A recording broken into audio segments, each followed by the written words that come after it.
messaging mechanisms, we do bake that in for you so that you have a really easy way to communicate with your remote staff. So whether that be weather conditions or open shifts, it opens up that layer of communication. So my name is Tiffany Carpenter. I didn't start with that, so I'll finish that. And I run sales for the East Coast for CellTrack Technologies. So stop by and take a look at what we have to offer. And at the end of the day, thank you guys for what you guys are doing, because you're the ones that are the true angels out there making a difference.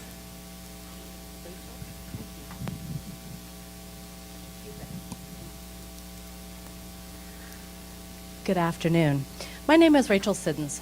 I'm with Allura Home Health Software. Allura who, you might say? The word itself means better than best.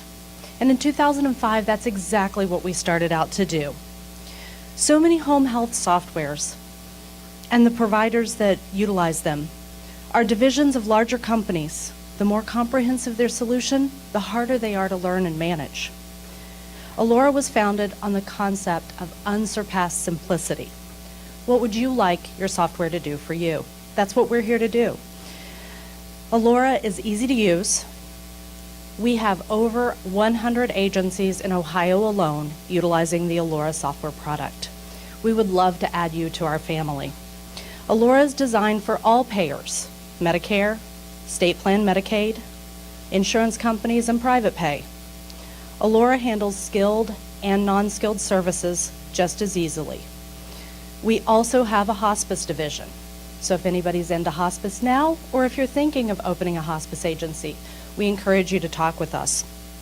Allura offers Care Connect Ohio, which is our EVV solution as an alternative vendor. This solution allows agencies to manage and monitor all field visit activity in real time, and we comply with ODM's EVV requirements. We've learned and grown through this process, and we'll continue to learn and grow. As we learn and grow with ODM and Sandata, we want to learn and grow with all of you. This has been a learning process for all of us, and I've talked to other states, and I call their Department of Medicaid, and they're scared, and they're under their desk in the fetal position, and I explain to them, call Ohio, we're doing this. We're not loving it every day, but we're doing it, and we're surviving, and we're learning together. So hopefully if they all call you, don't remember my name if they call you, but it's been an interesting experience because each state and each customer comes with their own preconceived fear of EVV. And again, to repeat everything everybody says, this is a federal mandate, and whether it comes today, 2019, 2020, it's here, and we're all going to learn and grow together, and we're going to survive. The entire Allura Plus application can be run from any device. We're available on the Apple App Store and Google Play Store. Allura allows agencies to handle multiple offices. So if you have multiple offices, NPIs, tax IDs, PTAN numbers, we're good. We can put all of that into one program for you. Let's see, we have a fax solution, which is the integrated faxing solution. We utilize a fax vendor, and that allows you to send and receive. We have outbound and incoming fax. We have email, which is HIPAA compliant for internal users, as well as text messaging notification. That's 100% HIPAA compliant. It just basically tells you you have a message, you need to go log in to look at that message. We also offer one-on-one training and outstanding customer support. As a matter of fact, we've won for the last 3 years the 5-star award for Home Health Software Review for all 5 stars for our customer support. We do offer the best training in the industry, and we offer you online training as well.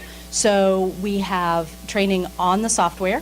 You have all of your videos encrypted into the software so that if you hire new staff, you sit them down and it's part of your orientation program. Again, we are a start to finish software. We start with scheduling. We work all the way through to your revenue management. We can provide you with all solutions that you would need. Please stop by and chat with us afterwards. We're here till 4 o'clock. We would love to talk to all of you one-on-one. some familiar faces out here and some that I have never met before, some I've known for a really long time. So we hope to see all of you, and I'm excited to hear what the ladies from ODM have to share with us today, and we can take back and make improvements. Awesome, Thank you. That's everybody, so let's give them a round of applause. Thank you. Thank you very much. All right, so we'll turn it over to our friends at the Department of Medicaid. And do you guys have a preference on questions? Do you mind if people wait till the end? Okay. So I guess what we'll do is we have our trusted mic runner who was required to wear this specific shirt so everyone could see her today. It was either that or the orange vest, so she went with the green vest. But if you have questions, just politely raise your hand and Beth will come to you. Please, we are streaming this, and so it's helpful to talk into the microphone. The other thing is I would just kind of remind everyone of our decorum. This is a friendly atmosphere. You know, we understand that this is can be contentious, and some folks are struggling, but let's be respectful and allow everyone the opportunity to ask questions. So with that, probably need this. Actually have to stand up. Okay. Do you want to use the podium here? I think so. Okay. Awesome.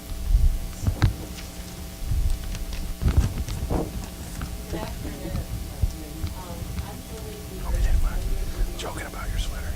The EVV policy lead for the Department of Medicaid, and I'm here today with Christy Wathen. She's actually the EVV program manager. So between us, we hopefully can answer all of your questions. We have really appreciated the chance to work with Ohio Council throughout the life of the program, and have really appreciated the chance to come and share information in these forums and to get your feedback.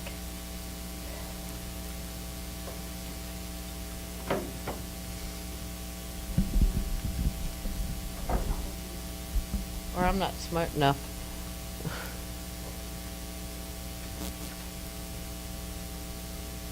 You push it? Okay, here. Okay. So I'm going to try not to talk a real long time, but just give you some of the high-level points. So just to start, what is an alternative verification or alternative EVV system? And it's a system that an agency provider can use to collect data for EVV compliance purposes in Ohio. Pretty early on in our project, we were approached by Ohio Council and some large providers who talked to us about agencies who had already invested in EVV systems or integrated business intelligence systems that included their payroll, their scheduling, their health record. And as we developed our RFP and our program, we really tried to think about how can we accommodate those.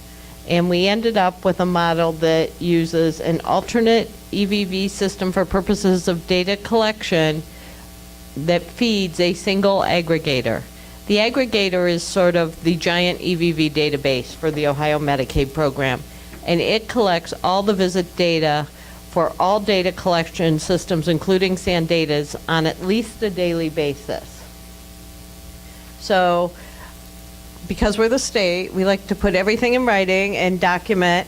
We actually have 3 places providers should look if they want to use an alternate EVV system to identify the requirements.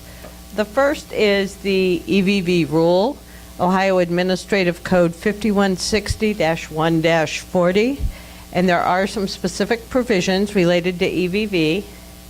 The SANDATA technical specifications are really the detailed techie piece that your programmers and your vendors are going to use to build their interface with SANDATA and make sure they send the correct information in the correct way. And then the ODM business requirements. And those requirements are sort of I think of them as the working rules. So their policy, here's how we work, here's what we do, and you really need to watch all three of those. So we're going to just talk about some highlights from each of those sources. So how is data collected? We tried to create rules that set some boundaries so providers would have options to record visit data, because one solution will never, or one method will never work for every caregiver in every situation with every individual.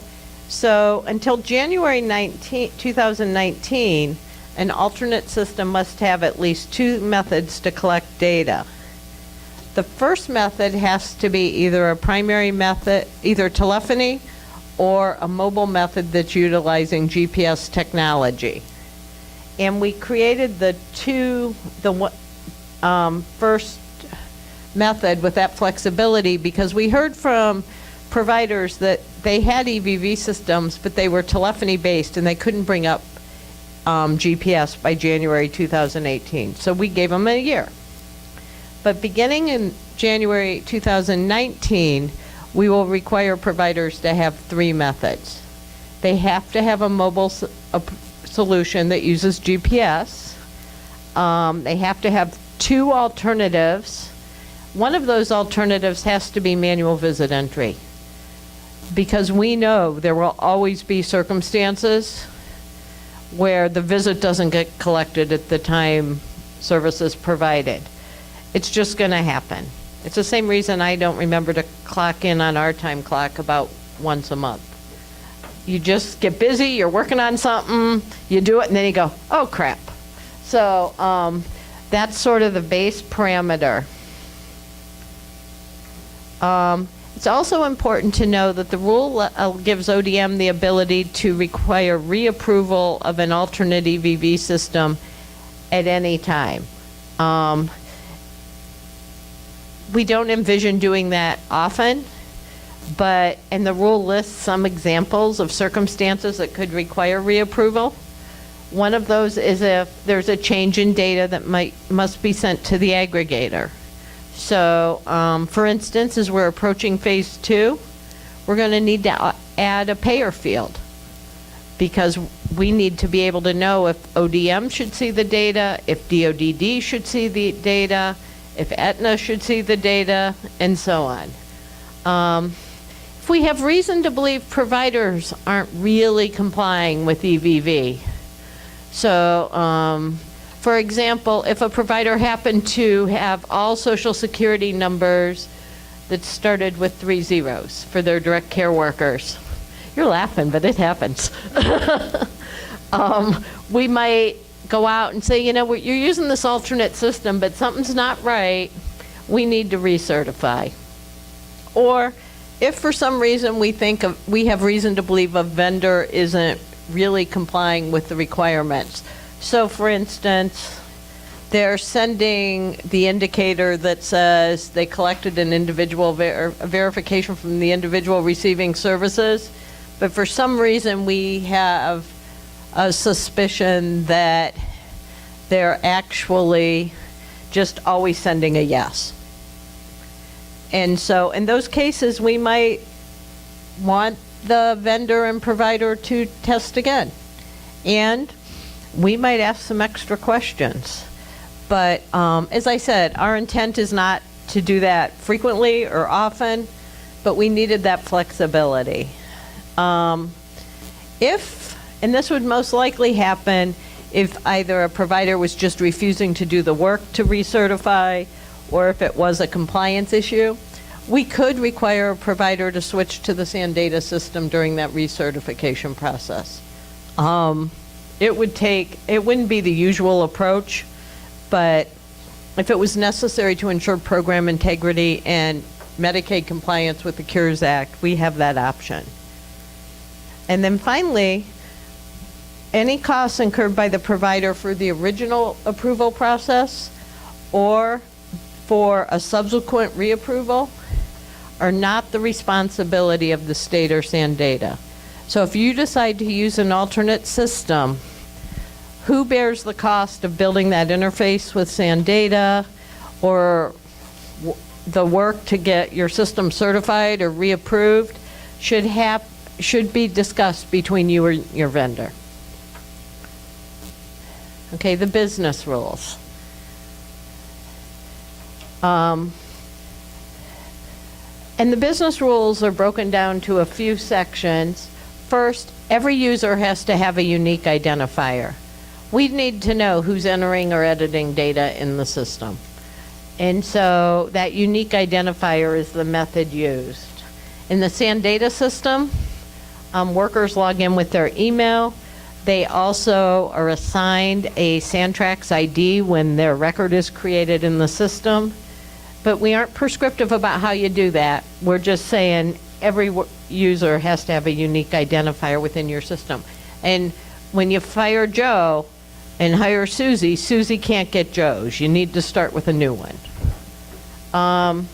If an administrative user has access to edit or manually enter data, we need them to have a unique email address that is sent to the aggregator in their employee record. And that email address, again, cannot be Loving Arms Home Care 1, and every time you replace the person who originally had it, you reuse it. It always has to be unique to the person within the agency. And you have to send your EVV data to the aggregator at least daily. We send, the SANDATA system updates the aggregator in near real time.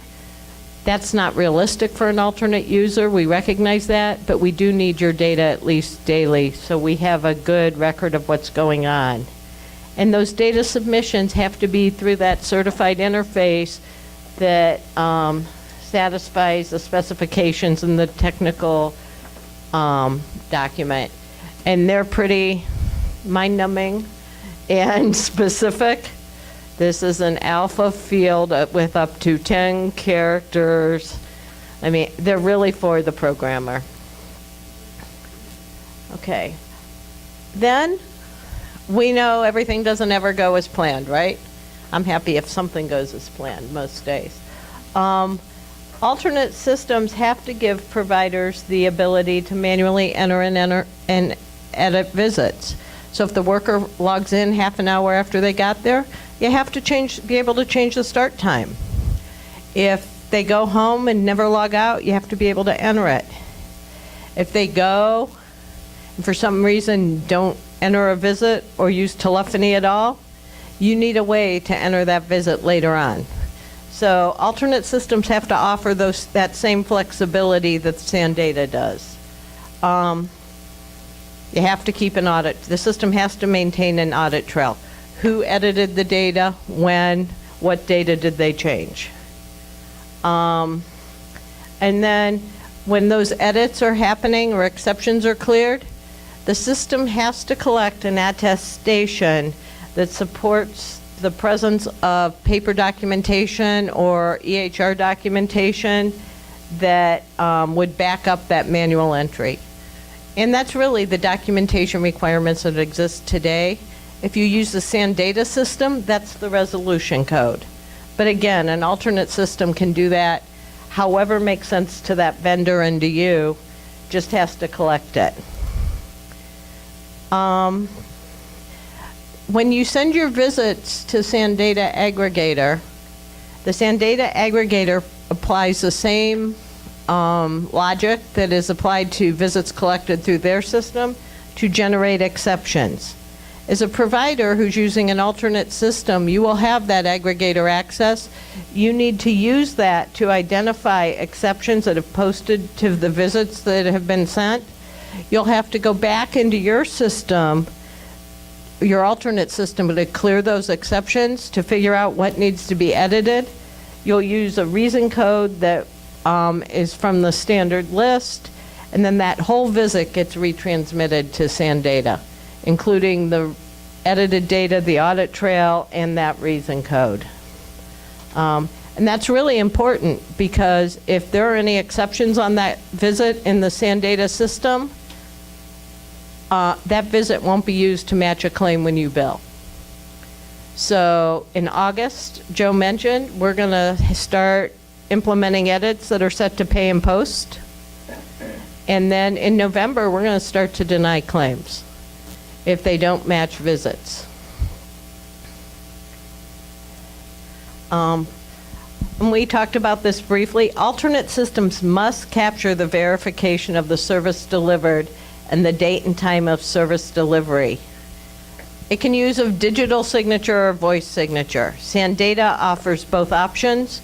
We prefer the voice signature, but one or the other.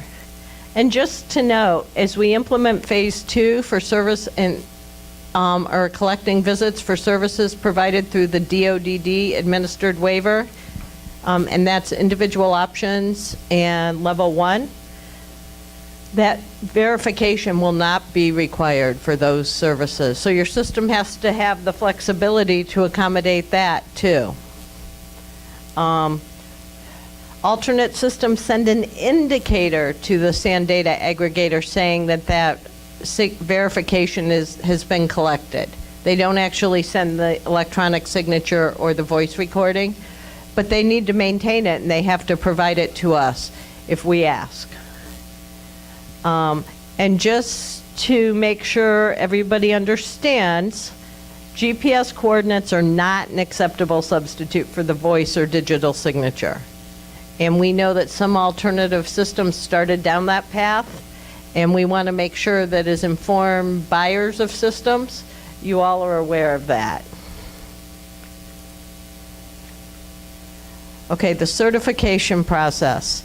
And this is just a high-level picture of what happens if you are certifying an alternate system. It's the provider's responsibility to reach out to SANDATA to start this process. The vendor can't do it. And you would call the EVV provider hotline to start. You would get an email that says, start off the process. Customer care will send you the specifications for the doc interface. Know that the technical specifications and the business rules are available on our website. If your vendor just wants to look at them, if you just want to look at them, you talk to your vendor and say, here they are, let's get it done. Customer care will send test data when the vendor and you indicate that you're ready.